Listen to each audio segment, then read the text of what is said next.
रवी राणांनी मविया आणि प्रहारच्या उमेदवारांवर टीका केलेली आहे। दिनेश बुब रात्री जुगार खेळतात असं रवी राणा म्हणतात।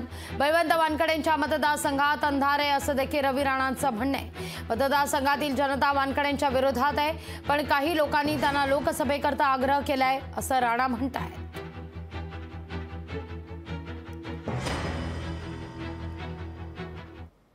आमचे आदरणीय मोठे भाऊ दिनेश भाऊ दुपारी 12 वाजता उठतात। 12 वाजता उठल्यानंतर त्यांची कंपनी घेऊन बसतात आणि मग त्यांचा ग्लासला ग्लास लावणं सुरू होऊन जातं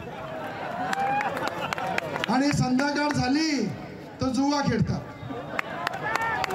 मग मला सांगा, अशा उमेदवाराला एक जरी मत दिलं ते मत मोदींच्या विरोधामध्ये राहील, नवनीत राणांच्या विरोधामध्ये जाईल आणि दर्यापूरचा आमदार हा रेस मध्ये आहे म्हणते असा एखादा व्यक्ती जाईल की या अमरावतीकडे कोणी लक्ष देणारा राहणार नाही। दर्यापूर मतदारसंघाचा आमदार त्या दर्यापूरमध्ये दिवा लावला नाही, त्या मतदारसंघामध्ये अंधार आहे,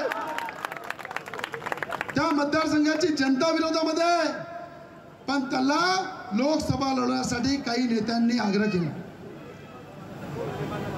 अरे विधानसभेमध्ये कधी आवाज काढली नाही, मंत्रालयाच्या पायऱ्या किती आहेत त्या मोजल्या नाही, कुठल्या अधिकाऱ्यांशी कधी चर्चा केली नाही।